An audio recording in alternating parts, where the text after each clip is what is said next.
자, 그 교과서 97쪽의 운동량 한번 같이 보도록 하겠습니다. 오늘 하는 내용은 조금 작습니다. 운동량이라는 개념 하나만 여러분이 정확하게 기억에 남기면 되겠습니다. 운동량.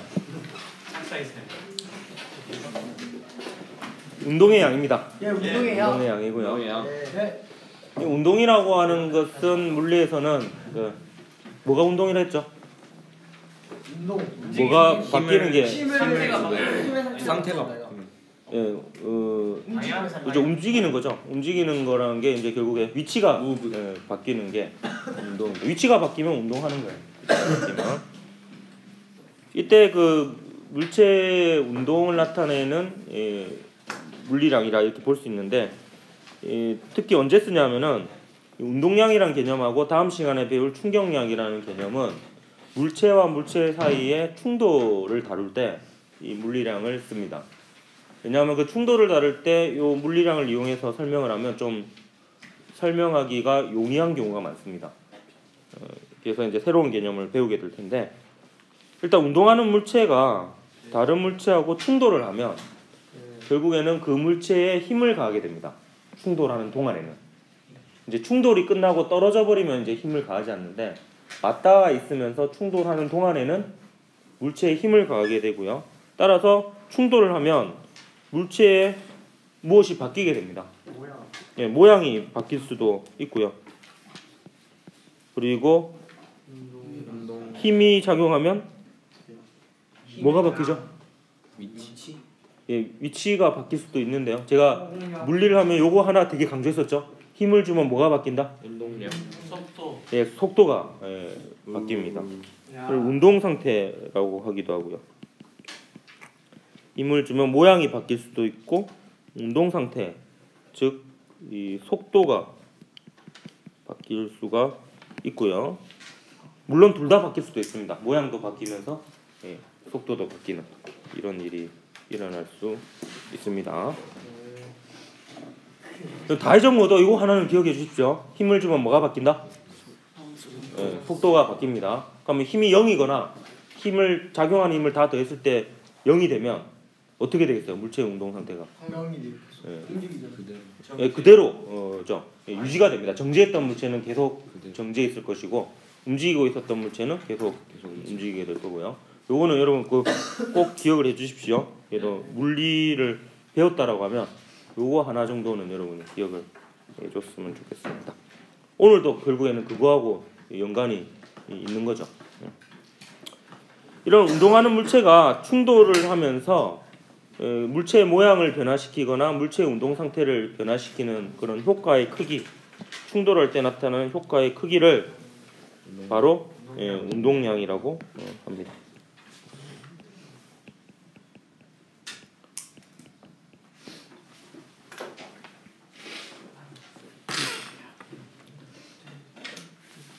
충돌에 의해서 나타나는 효과의 크기가 이제 운동량이라고 정의를 내릴 수가 있는데요.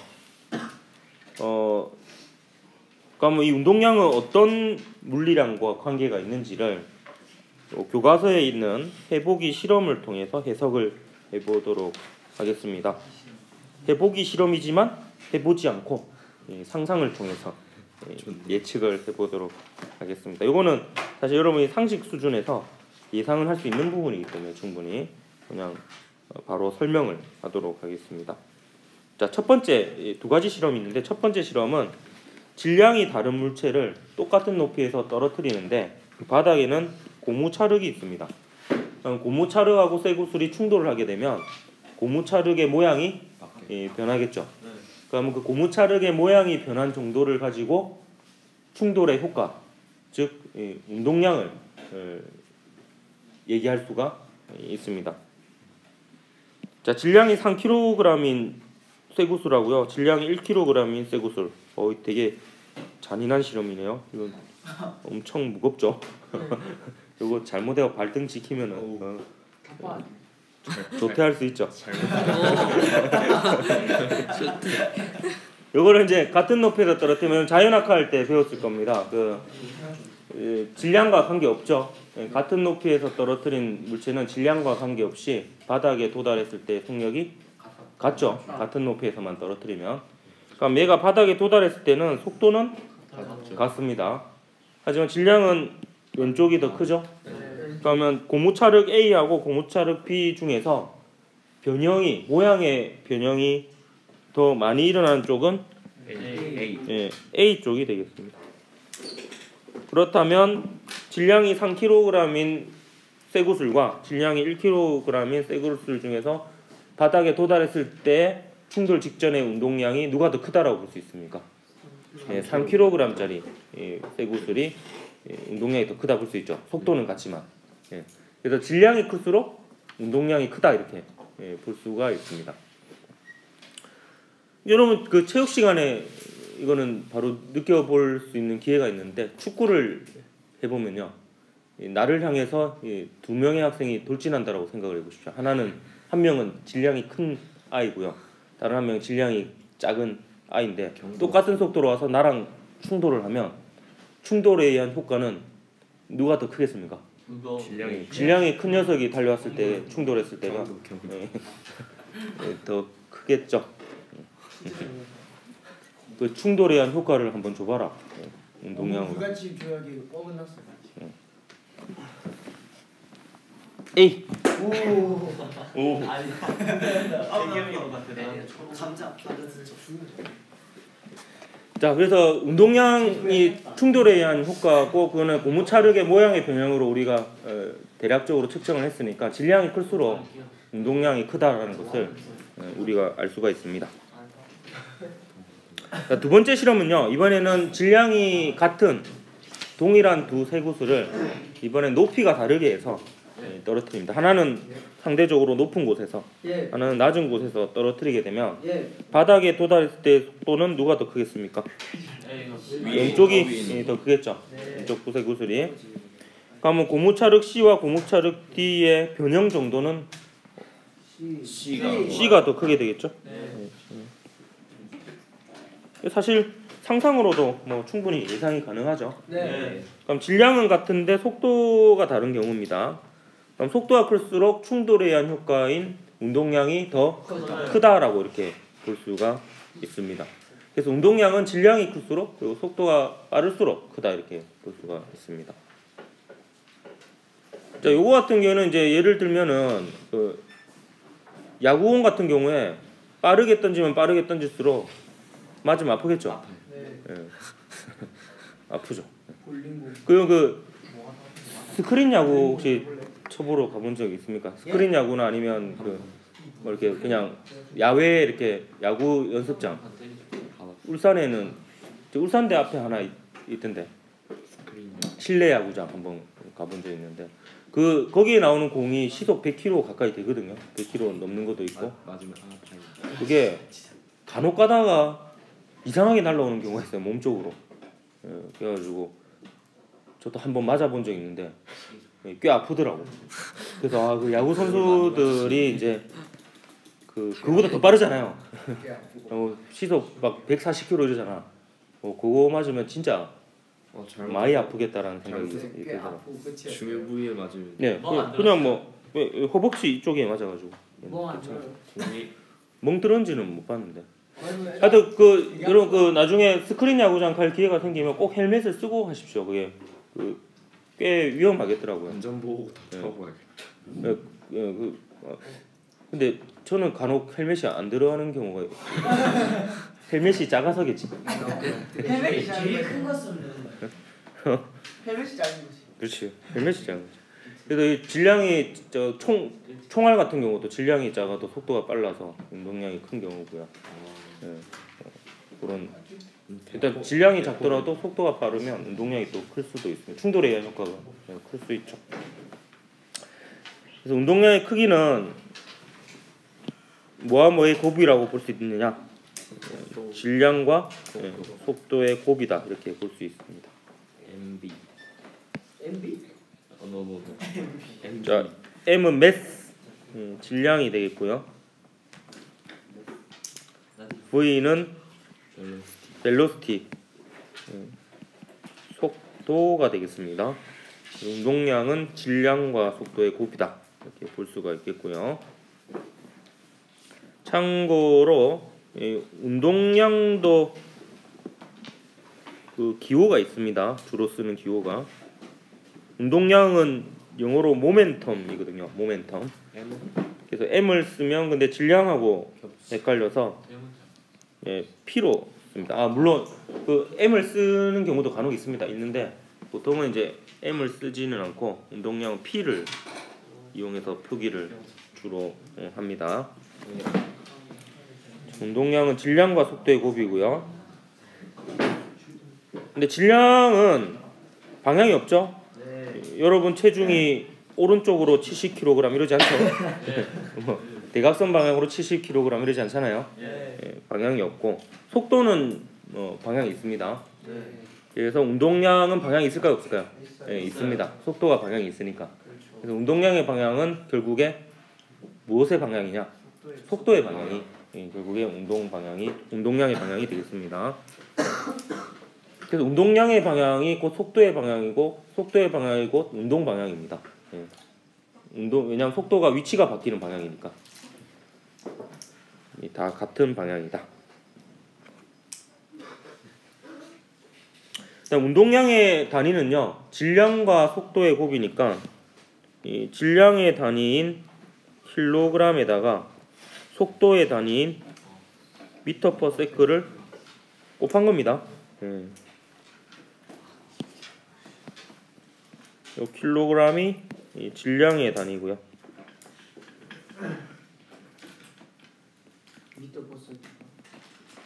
그렇죠. 미터 퍼 세크는 거리 나누기 시간이죠. 얘는 속도의 단위다.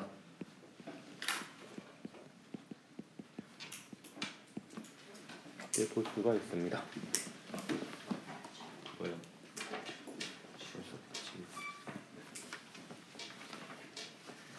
끝인가요? 아니요. 자, 그 힘의 단위는 힘은 질량과 가속도의 곱이었죠. 그래서 킬로그램 미터 퍼 세크 제곱이었는데 요거를 묶어 가지고 뉴턴이라고도 했습니다.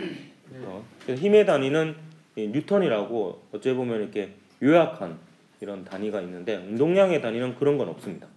그냥 킬로그램 미터 퍼 세크를 묶어 가지고 뭐 다르게 부르는 건 없고 그냥 요거 자체가 운동량의 단위가 됩니다. 자, 그럼 운동량과 관련된 예들을 교과서에 있는 그림으로 한번 살펴보도록 할게요. 날아오는 야구공 빠르기 때문에 속도가 커서 운동량이 크다 이렇게 볼 수 있고요. 교과서에 있는 예를 보면 그 운동량 뭐 간단한 거니까 바로 계산을 해보십시오.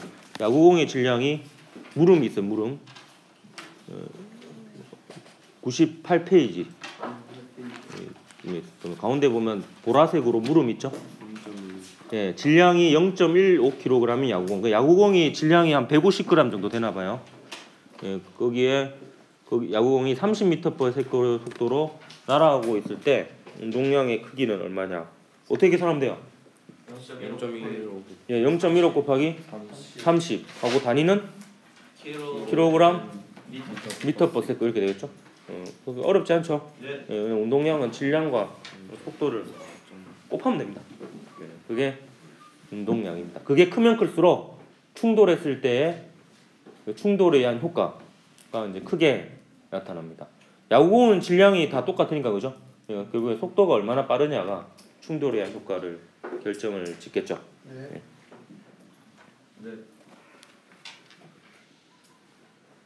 그다음 총알. 이 총은 무기죠, 무기. 총알의 목적은 결국에 사람의 모양을 변형시키는 겁니다. 너무 잔인하다. 사람의 모양을 변형시키는 게 총알의 목적이죠. 총알의 목적. 그러다 보니까 운동량을 크게 해야 되는 거고요. 근데 그 총알이 너무 크면 몇 번 못 쏘겠지. 그러니까 이제 총알을 작게 만들죠. 질량은 작지만 운동량이 크게 할 수 있는 방법은 속도를 빠르게 해야 되겠죠. 그래서 질량은 작지만 속도가 빨라서 운동량이 매우 크고요. 속도가 뭐 거의 1초에 킬로미터 단위 간다. 수백 미터에서 수 킬로미터 정도 가니까 운동량이 굉장히 커서 충돌 시에 물체의 변형이 많이 일어나게 됩니다. 이런 건 뭐 그냥 관통을 하죠. 불과 여러분 한 4년 뒤면 쏠 일이 있을 겁니다. 3, 4년. 뒤면. 지금도 쏠 수 있죠. 사격용. 실탄 사격장 가도 쏠 수 있고요. 지금 그건 비비탄 총 비비탄 총은 쏠 수 있다. 비비탄은 변형도 시키지 않아요. 비비탄 총도 이게 약간 박히는 정도는 돼요. 센 거는. 근데 나무님 도겸이 가지고. 그래서 비비탄 총 같은 경우도 재수 없어서 눈에 들어가게 되면은 굉장히 위험하거든요. 그래서 원래 그 비비탄 총을 갖고 놀 때는 보안경을 끼는 게 맞아요. 보안경을 끼는 게. 그게 또 집안에서 이렇게 한다 하더라도 벽에 맞고 튕겨서 올 수도 있거든요. 탄성이 되게 좋기 때문에 튕겨서 오는 경우도 있고요. 실제로 여러분 그 실탄이 나가는 총 같은 경우도 그 벽에 반사되어 가지고 맞는 경우도 있어요. 땅에 이렇게 반사되어서 맞는. 그러니까 이게 벽에 정통으로 안 맞고 빗 맞으면 옆으로 맞으면 이제 반사될 수도 있는 거지. 그런 경우에 좀 위험할 수가 있습니다. 질량이 작지만 또 속도가 큰 경우로 이제 우주에서 날아오는 각종 운석이나 우주 쓰레기 같은 경우가 있는데 얼마 전에 태궁 떨어졌죠.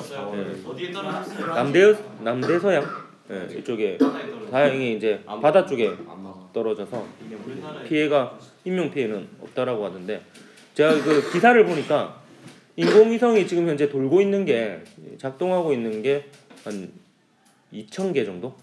2,000개 가까이 있고 그다음에 그 인공위성에서 나왔거나 우주정거장에서 나온 인공적인 쓰레기들 있죠.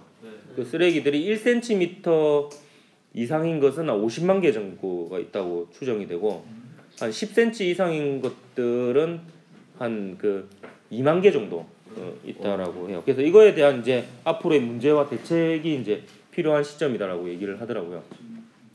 이것뿐만 아니라 이제 인공적인 거가 아니더라도 각종 운석들이 또 떨어집니다. 운석들 같은 경우에는 지구 대기권을 통과해서 떨어질 때 속도가 1초에 7km 정도 간다거든요. 초속 7km. 시속이 아니고 초속 7km. 1초에 7km. 그러니까 1초에 7km를 가는 거야. 이 정도 빠르기로.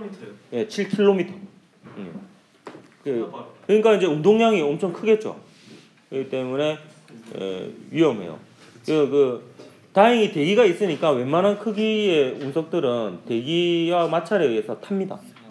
타가지고 사라지는데 걔도 살아남아서 이제 오게 되면 이런 운석 구덩이가 만들어지게 되는 거죠. 뭐 크레이터라고도 여러분 많이 알고 있죠. 운석 구덩이. 운석은 속도가 매우 빨라가지고 운동량이 매우 크기 때문에 지표면과 충돌하면 이런 접시 모양의 구덩이가 생기고 충돌에 의해서 변형이 된 거죠. 운동량이 매우 크기 때문에 큰 효과가 나타납니다. 공룡이 멸종된 이후로도 운석 충돌설이 가장 유력한 것으로 이렇게 얘기가 되고 있고요. 큰게 떨어질 거예요. 추워서 죽은 거 아니에요? 그때도 되게 그러니까 운석이 충돌하면요, 약간 좀 그런 효과도 일어날 수가 있습니다. 왜냐하면 이게 먼지가 막 이렇게 생기게 되면 먼지가 이제 지구를 덮게 되면 태양의 햇빛을 가리게 되죠. 그러니까 온도가 전체적으로 내려가는 이런 효과가 일어날 수 있습니다. 그게 제가 초등학교 다닐 때만 해도 운석 충돌설은 약간 조금은 약간 소설 같은 얘기다 이렇게 치부가 되었었는데 요즘은 되게 타당성이 높은 설로 받아들여지고 있고요. 우리 지구 같은 경우에는 지구도 운석과 충돌을 많이 하는 편이고요. 많이 함에도 불구하고 요 운석 구덩이가 그렇게 많은 곳에서 발견되지 않는 이유는 대기에 의해서 타버리는 경우가 많고, 그 다음에 운석 구덩이가 생겼다 하더라도 침식에 의해서 바람과 물에 의한 침식에 의해서 없어지는 경우가 많죠. 근데 달의 경우에는 그게 많이 남아 있습니다. 왜냐하면 달은 대기도 별로 없으니까 운석이 그대로 충돌하는 경우가 대다수고, 그 다음에 그 대기도 거의 없고 물도 없으니까 침식 작용이 거의 없다라고 볼 수 있습니다. 그러니까 한 번 생긴 구덩이는 그대로 보존이 되는 거죠. 그래서 발에 엄청 크게 부딪히면 궤도가 벗어날 수 있어.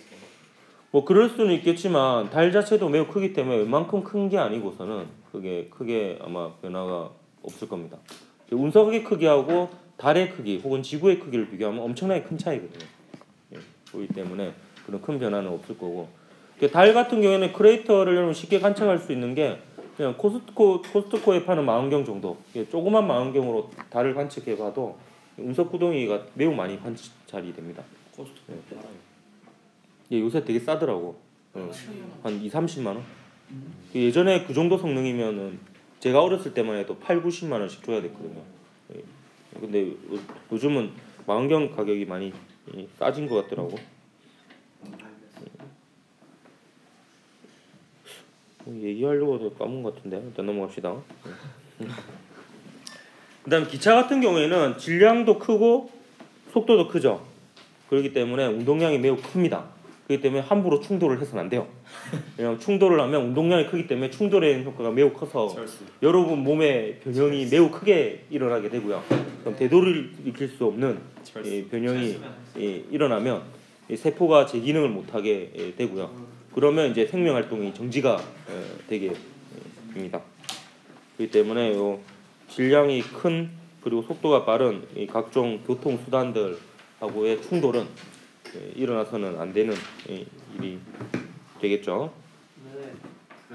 운동량은 다시 한번 얘기하지만 뭐와 뭐의 곱이다?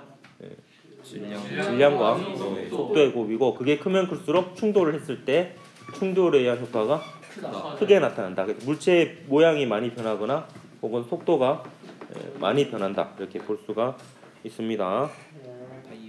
자, 그럼 요거를 정리하는 영상으로 EBS에서 나온 영상을 하나 보고 마치도록 합시다.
자, 이제 다음 시간에는 충돌하고 관련된 물리량이 하나 더 있습니다.